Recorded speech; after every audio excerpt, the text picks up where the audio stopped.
Жогорку Кеңеште жана эл аралык иштер коопсуздук комитетин жетектеп тургандагы жанагы $30,000 жоголушу боюнча комментарий берип коесузбу? Ошол катта төрагага барганда сиз комитет башчысы катары сиздин колуңуз коюлган экен. Өткөн жылы 25 августта мурдагы комитеттин бөлүм башчысы кат менен мага кирген экен. Мен жардамчым чогуу кирген экен. Ошол жерде жыл сайын Чыңгыз Төрөкулович атындагы премия межпарламенттик ассамблеяда берилет. Ошого күз айларында бюджетте каражат жок болот, ушуну эртелеп алдын ала деп кат жазып келген экен. Биз төрага кайрылган экенбиз. Төрагабызга кайрылган мааниси ошолдун алдын көрөлүк деп. Ошол катка мен кол коюп берген экен. Эми бүгүнкү күндө мындай да. Чыңгыз Төрөкулович, Айтматов, Йосим Саякбай Каралаев, Исхак Разакович десе жаман ойго да кетпейсиң, туурабы? Ал кишилер чыныгы татыктуу, ошол маселеге биз кол коюп бергенбиз. Тиги акча жоо боюнча сыйлыктын ээси аныкталмайын бөлүнбөйт да, сиз аны билгенсиз да. Мен аны билген эмес экен. Өкүнүчтүү, чындыгын айтсамчы, эгерде билсек, конечно, кол коет элек. Эми ошол жерде бир нече жылдан бери иштеп жүрсө, болгондо бөлүм башчы болсо, анан келип туруп Чыңгыз Төрөкулович атындагы премияга бериш керек десе, конечно, кол коюп берет. Толтураак кагаз келет бир күндөчү. Ошол боюнча маселе бар. Эми бүгүнкү күндө азыр кылмыш козголду, кармалган, ал жерде иш жүрүп жатат. Мен ойлойм, органдар аягына чейин чыгарып тактап берет. Бирок эми бул парламенттин кадыр баркын аябай төмөн түшүрүп атпайбы? Межпарламенттик сыйлык болсо өзү. Өтө өкүнүчтүү ошондой болгончу. Өтө өкүнүчтүү парламентте ошондой болгону, ушундай тажрыйбалуу дейбизби, көп жыл иштеген дейбизби. Бүгүнкү күндө эми уяты жок, же тигиндей мындай деп айта албайбыз. Аягына чейин чыксын. Эгерде андай болсо, конечно, өтө өкүнүчтүү. Сиз комитеттин төрагасы катары жоопкерчиликти сезип атасызбы? Сиз кол койгон документтин негизинде $30,000 уурдалып жатпайбы? Мындай дейм, парламентте болобу, өкмөттө болобу, бир топ документтерге кол коюлат, туурабы? Мен дагы бир жолу кайталап коеюн.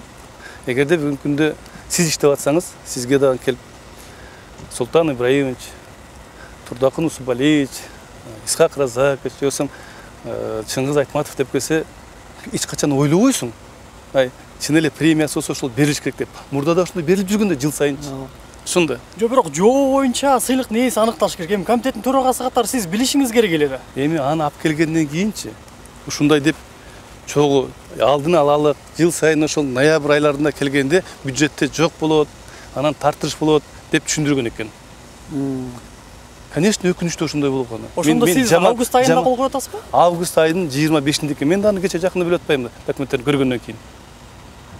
Негизи эле мисалы баягы парламенттин аброюна шек келип атат. Анан сиз өзүңүз азыр жоопкерчиликти мындай сезген жоксуз, өзүңүздүн мындай кандай бир моралдык? Конечно, өкүнөм.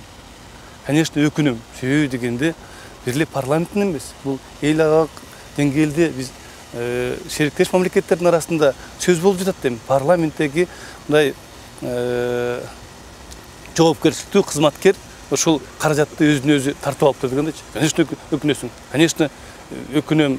Анан айтып атпайм, иш козголгон, аягына чейин чыксын, карап туралы бүгүн бирөөнү дегенде, тигини мындай деген болбойт.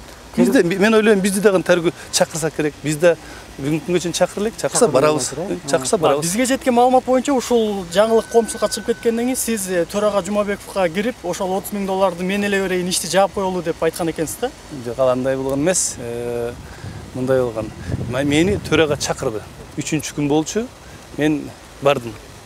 Төрага менен жолугуп, анан ошол жерден Дастанбек Аспекович айтты. Скарынбаевич, ушундай маселе болуптур, сиз биле белеңиз деп. Жок, билбейт экем, мен сизден уктум дедим. Андан кийин биз органдарга тапшырып беребиз деди.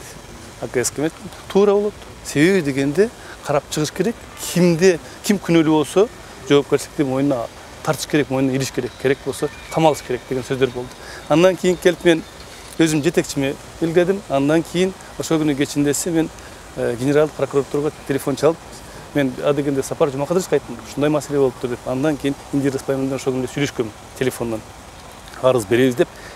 Ошол кечке чейин чогулуш болду. Чогулуш учурунда кечиндеси чалса прокуратурада жалпы бөлүм иштебеген экен. Эртеси күнү билесиңер, коопсуздук кеңеш болгон. Коопсуздук кеңештен кийин уже маалымат чыкты, уже АКС кармап кетти, козголуп кетти. Ошол Арсен Закировду канчадан бери тааныйсыз сиз? Мен комитетке төрага болуп келгенимде, ал ошол жерде иштеп жаткан экен. ошондон мурда деле көрүп жүргөм жогорку кеңеште. Бир нече жыл жогорку кеңештин депутат болдум да. Ошол жерде жүргөн, түздөн түз ошол жерге келгенде ал бөлүм башчы болуп иштеп жаткан экен. Сиз менен жакшы мамиледе экени айтылат. Буга чейин баягы Кутушевко байланыштуу чыр чыкканда дагы сиз калкалап калган экенсиз да? Ал андай болгон эмес. Биринчиден менден кандай түздөн түз эгерде күнүгө иштешсең, бөлүм башчы болсо, мага чейин деле бир топ депутаттар менен иштешип жүргөн иштик мамиле болот да. Эч кандай жакынчылыгым же артыкчылык болгон эмес. Иш жумуш үстүндө. Документке текшербей туруп кол койгонуңузга караганда, демек сиз ага ишенчүсүз, буга чейин? Эми мындай да. Адам баласы баардык ишеним менен жасайбыз. Азыр остановкага басып барсак, бирөө басып келсе, сен аны ойлобойсуң да. Ууру, калпычы, же жаман киши деп туурабы? Биз баардыгыбыз анан жумушта буга чейин менен башкалар менен иштеп жүргөн. Ал бул остановка кылмыш болуп аткан жер жогорку кеңеште. Жок, жогорку кеңеште деле ошол кишилер иштейт. Адам баласы бар жок деле бирдей.